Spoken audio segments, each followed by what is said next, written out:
Kalau ini pertama kali kamu mampir di channel kita, jangan lupa untuk klik subscribe dan like ya.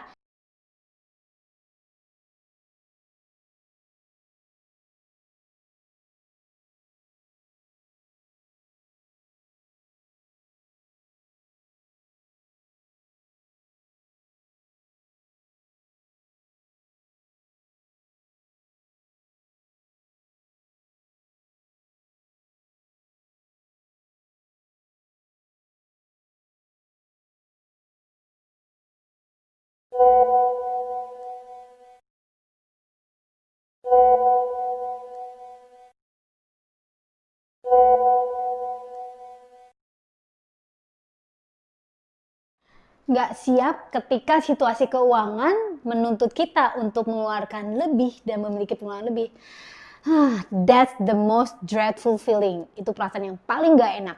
So, bagaimana tuh cara mengatasinya? Stay tune di video kali ini tentang bagaimana kita bisa mempersiapkan dana cadangan atau emergency fund.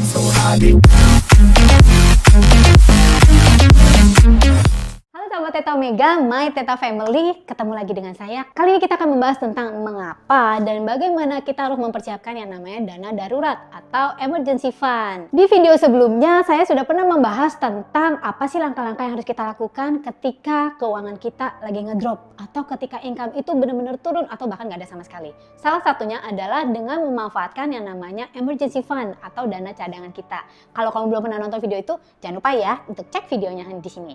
Nah, di video kali ini saya akan bahas nih tentang dana darurat atau emergency fund adalah dana atau uang cadangan yang kita miliki hanya untuk saat-saat yang darurat. Seperti apa sih saat-saat yang darurat? Misalnya ketika income kita lagi turun. Ketika income kita lagi turun pun belum tentu kita harus memakai emergency fund ini. Kecuali bila benar-benar mendesak. Misalnya benar-benar nggak ada income sama sekali. Atau bila misalnya ada seorang anggota keluarga kita yang masuk rumah sakit dan kalau emang kamu kebetulan nggak punya asuransi atau asuransinya itu nggak cukup, nggak bisa mengcover, itu adalah saat dimana kita bisa menggunakan emergency fund kita. Noted ya, emergency fund janjian dulu, bukan dipakai untuk hal-hal yang konsumtif, bukan dipakai untuk misalnya kita belanja dan kelebihan nih nggak bisa bayar.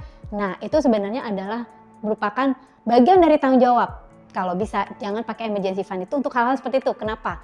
Kalau misalnya kamu membiasakan diri untuk menggunakan emergency fund untuk hal-hal yang konsumtif, maka kamu tidak akan pernah memiliki emergency fund itu. Nah, balik lagi, bagaimana sih langkah-langkah untuk mempersiapkan emergency fund atau dana darurat ini? Nah, yang pertama adalah kita harus memiliki goal yang jelas. Goal atau target yang jelas, perlu berapa banyak target dana emergency fund atau dana darurat ini yang harus kita kumpulkan. Nah, idealnya adalah kita memiliki dana darurat sejumlah 6 kali pengeluaran pokok kita di dalam sebulan. Jadi istilah kata 6 bulan biaya hidup utama.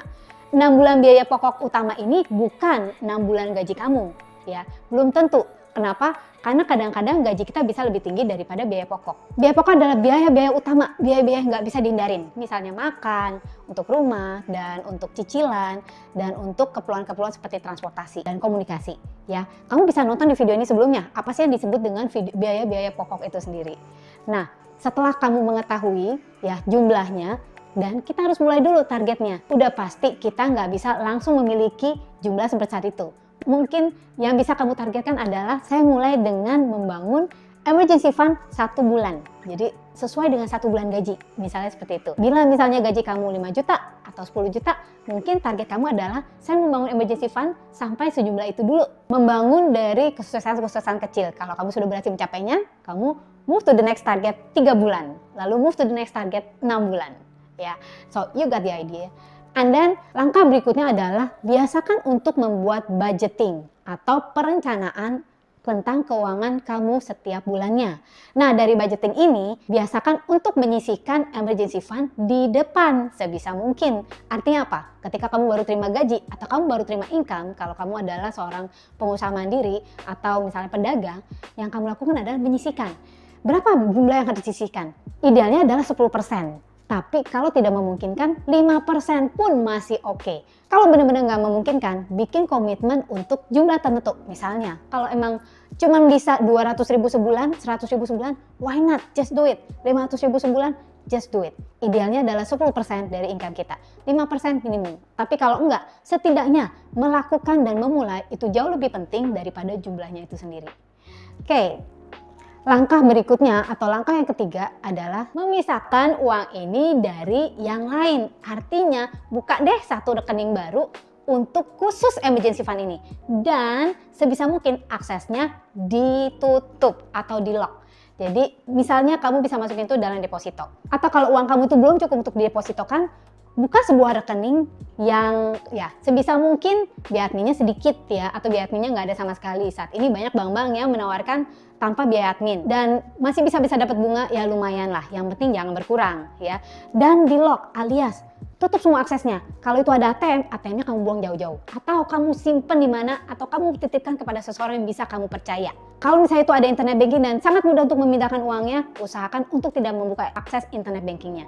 Intinya adalah bisa diakses tetapi dibatasi, sehingga apa? Sehingga tangannya nggak gatel untuk obok-obok uangnya, untuk ngambil uangnya pada saat kamu memerlukannya untuk hal-hal konsumtif. Kamu misalnya kurang bayar untuk cicilan kartu kredit, lebih baik kamu mencari cara-cara yang lebih kreatif dan jangan mengutak-atik emergency fund kamu. Ingat, emergency fund ini penting untuk masa depan kamu.